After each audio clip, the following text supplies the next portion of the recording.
вы завозите сюда велосипед, и он отправляется к центру земли. Смотрите, как это мило. У них вспучилась плиточка, и они ее заклеили такой вот лентой. Еще у них просто везде тактильная плитка. Добрые люди оставили зонтик. Еще больше стало добрых людей, которые оставляют зонтики. Стельки, стельки, стельки, стельки, стельки, стельки, стельки, стельки, стельки, стельки. Мы с вами в офисном райончике, и сейчас прогуляемся, посмотрим, как здесь обстоят дела с благоустройством среди этих вот бесконечных офисных центров. Итак, во-первых, здесь есть большой, огромный вокзал. Во-вторых, между практически всеми зданиями здесь есть переходы, какой-то невероятный лабиринт этих переходов. Здесь можно под землей, по каким-то подземельям, галереям идти, здесь можно идти вот по такому второму уровню. Примерно об этом мечтали в 20-х годах прошлого века урбанисты, что дороги будут на нижнем уровне, а люди будут ходить на уровне там 2-го, 3-го, 4-го этажа. Вот здесь в Японии, в офисном районе, вот эта вот концепция воплощена в жизнь. Люди здесь ходят вот на уровне 3-го этажа. Как вот красиво среди офисных зданий. Но можно еще и под землей ходить. Иногда, мы сейчас с вами дальше еще пойдем, здесь можно забраться вообще на какие-то невероятные уровни и ходить по ним. В общем, здесь настоящие вертикальные лабиринты. Разобраться в этом очень сложно, если вы здесь не работаете. Так, вот здесь, кстати, попытка сделать какую-то навигацию. Ну вот видно, да, вот этот, есть вот такие вот всякие переходы, и можно по уровню 2-го этажа здесь везде ходить. Но поскольку японцы с навигацией не очень дружат, разобраться сложно. Единственное, что у них круто, это навигация, когда тебе показывается еда. Подходишь к зданию, и там сразу видно, на каком этаже какие рестораны с картинками. Вот видите, внизу там парк, а пешеходные дорожки идут уже над парком. А внизу, видите, все глубже и глубже. Так, это своя жизнь. Здесь настоящие вот бетонные джунгли, которые накрыли сад. Еще у них просто везде тактильная плитка. Повсюду. И это, в отличие от России, обратите внимание, она здесь сделана правильно. Звучит странно, но если вы начнете обращать внимание, как в России сделана тактильная плитка, вы с интересом для себя обнаружите, что почти везде она сделана не по правилам. Правила очень простые, то есть есть направляющие такие полосочки, есть точечки. Точечки — это внимание. Внимание вот здесь, это внимание, вот стоп обозначается так, то есть это дверь. Вот перед дверью это так. Вот. И здесь эти точечки еще вот перед поворотом. Кстати, крутые двери, они открываются не по датчику, чтобы они туда все открывались, они открываются там по нажатию на вот эту вот кнопочку, она такая очень легенькая, но сейчас все закрыто. Обратите внимание на вот эту вот вывеску. Радужный автобус. Я думаю, назвали его радужный, потому что он идет по Радужному мосту, или вообще что это такое, но идет он на Одайбу, это понятно. Но меня очень смущает, почему он радужный. Раз. А два, меня смущает, почему у них такая странная радуга. У всех радуга как радуга. Есть два типа радуги. Есть радуга наша, русская родная радуга, 7 цветов.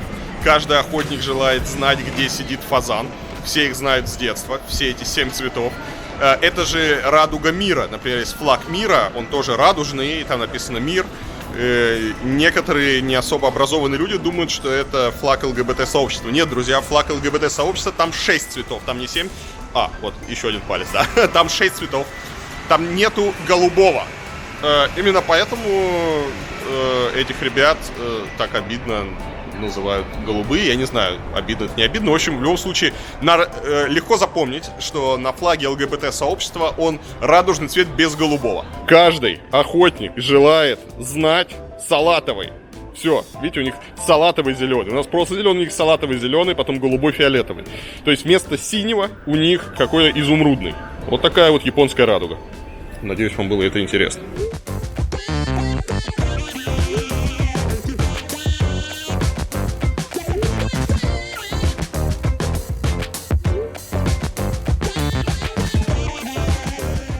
А вот зато модная остановочка. Остановка интересна тем, что она спиной к дороге расположена и не занимает много места на тротуаре.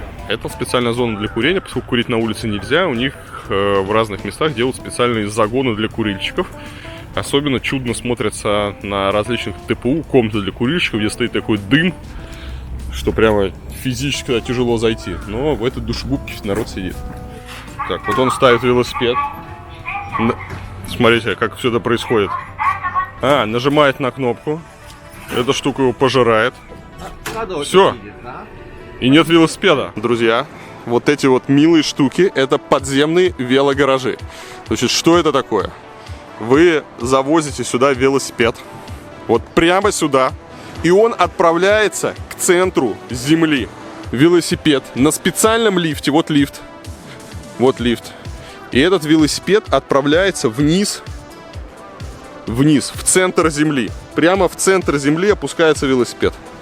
На этом специальном велолифте. И вот таких вот штук здесь очень-очень много.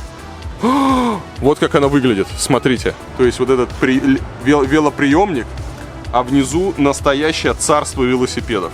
Ничего не понятно, все на японском, специально, чтобы мы не разобрались. Но выглядит очень круто. И вот смотрите, сколько этих вот велоприемников здесь. 1, 2, 3, 4, 5. 5 велошахт подземных. Вот это да. Вот это да, невероятно. Невероятно, очень круто. Просто восхитительно. До чего дошел прогресс. Вот так вот приносят жертву велосипедным богам. Чувак увидел там утят и уже их всех посчитал. Сказал, что там 8 утят. Утята вон находятся. Я не знаю, видно или их не видно. Они вот здесь.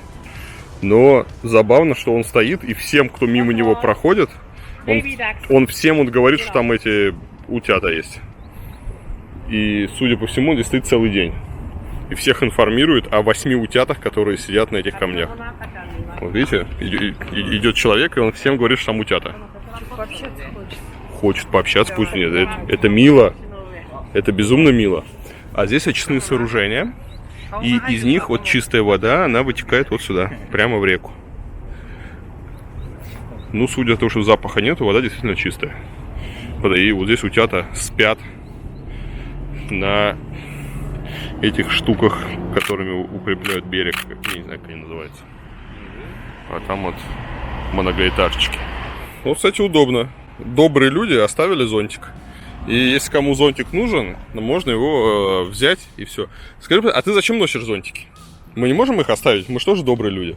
Мы просто заплатили Смотри. 500 йен за каждый. Подожди, мы заплатили по $5 за каждый зонтик. Сегодня дождя не будет. У тебя есть вариант целый день с ним таскаться. Или подарить его здесь. Смотри, давай подарим. Теперь здесь будет 3 бесплатных зонтика. Еще больше стало добрых людей, которые оставляют зонтики.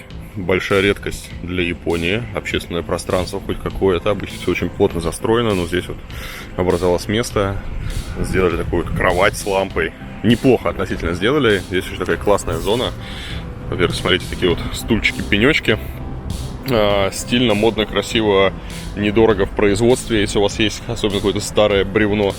Вот здесь еще такой вот столик. Тоже, смотрите, как классно сделано, да? Здесь из дерева сделали такую скульптуру. Вот. И стоит куча табличек, что нельзя курить. Нельзя курить. И вот висят специальные камеры. Все предупреждается. То есть, во-первых, висит камера. Если вдруг вы не заметили, что вот это вот камера. Если вдруг вы не заметили, здесь вам будет табличка, что камера висит. Все снимается. Здесь такой недовольный обезьянка, которая вам говорит, что нельзя ходить по газонам. Ну и, конечно же, мы же в Японии, поэтому здесь еще будет куча запретов. Невероятно. Арбуз без косточек за 4600, а с налогами будет 5000 почти. Вот можно, кстати, взять красивый арбуз прямо в пакетике. Красивые фруктовые тарелки. Можно прийти кому-нибудь домой вот с такой тарелочкой за 950 йен. Вот этот осьминог 430. Это кальмар тоже 430. Все по 430. И вот такой вот корабль стоит 4300 йен. И вот, наверное, самое главное, что здесь продается, это чесалка для котов. Зашел специально ради вас в отдел массажеров. Смотрите. Во-первых, здесь просто очень много всяких штук для головы. Различных чесалок, почесывалок. Есть очень много всего для спины. То есть это все вот эти вот штуки. Это чтобы спину массировать. Это электрические всякие штуки. Сюда вставляешь ноги. Есть еще очень много этих вот маленьких штучек, куда ты вставляешь руки. Вот в эту штуку мы Вставляем руку, и она тебе начинает массировать руку. Массирует шею, всякие такие вот подушечки, массажеры, чего здесь только нету. Стельки, очень много стелек. Ты вот ходишь, да, вот представьте магазин, огромный магазин, где есть все, и теперь увеличить это в 10 раз, и получится японский магазин. Это щипчики для ногтей. И, кстати, вот интересный момент. На кассе ты даешь ей корзинку с едой, которую ты набрал в супермаркете, она тебе перекладывает в другую корзинку, а потом ты отходишь и сам упаковываешь по пакетам. Вот так вот выглядит велогараж около одной из станций метро. Посмотрите. Во-первых, тут какой-то грустный плакат с велоглазами. То есть тут ты, по идее, берешь себе билетик, как на парковку. В общем, все как на парковке. Ты вот так вот проезжаешь, проходишь, а потом паркуешь свой велосипед. Это такая вот огромная многоярусная велостоянка.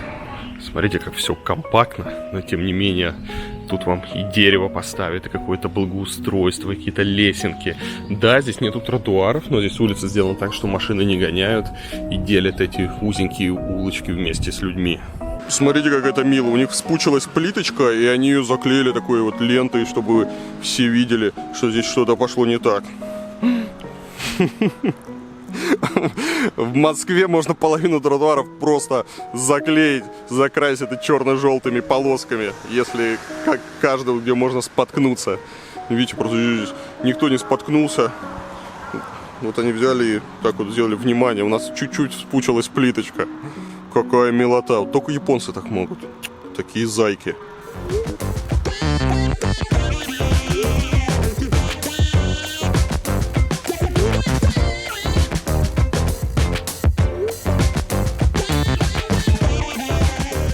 Да, просто невероятная милота. Видите, чуть-чуть вот плиточка выступает, и уже вон эта полосочка черно-желтая. Вот японцы. Еще мне очень нравится то, что у них проезжая часть от тротуара часто отделяется кустами. Такими вот цветущими, невероятной красоты кустами. Хотя он в плане странных и бесполезных заборов японцы могут посоревноваться с Россией.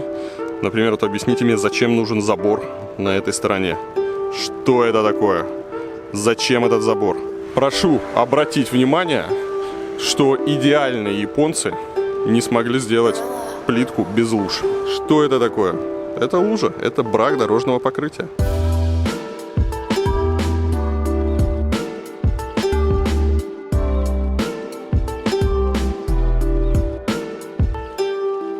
Итак, друзья, мы едем с вами сейчас в чреве Радужного моста. Это самый, наверное, знаменитый мост в Токио. Построили его в 93-м году, подвесной. И, кстати, когда его здесь строили, недалеко был аэропорт.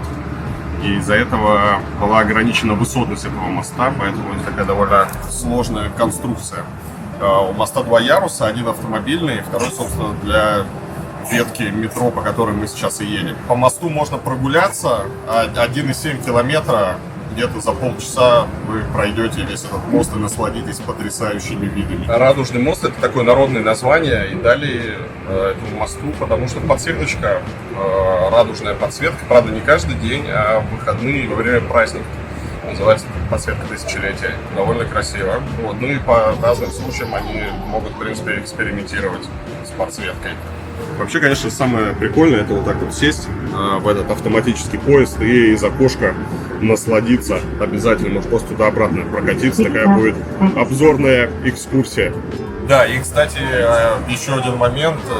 На велосипеде езда по мосту запрещена, что очень грустно. Знали ли вы, что в Токио есть такие вот причалы с небольшими корабликами? Невероятно милое место. Это место находится прямо в центре кольца, по которому ходит поезд. И мы находимся с вами в центре этого кольца. Вот этот Радужный мост. И сюда можно пройти пешком. И здесь причалы с баржами, с корабликами и с прочей красотой. И здесь никогда нету людей. Здесь очень круто. Можно пофоткаться, можно насладиться классными видами. В общем, настоятельно рекомендую это место.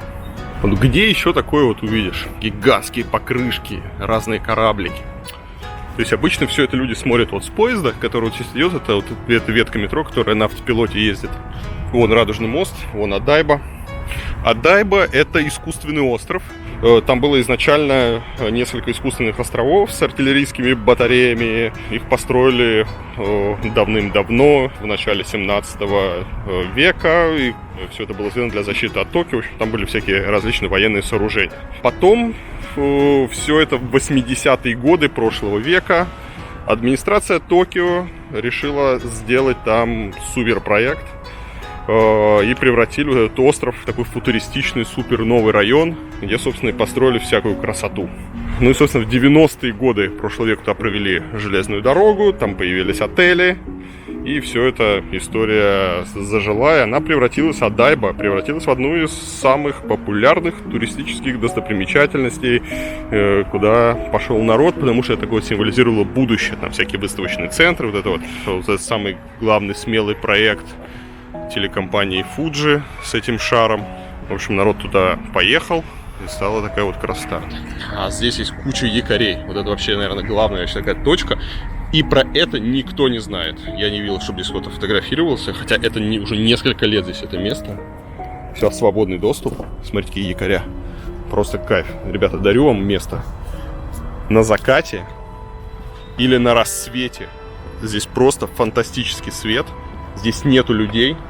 Здесь вон сверху ходят поезда по этой развязке. И такие вот точки, где можно сделать просто невероятные фотки.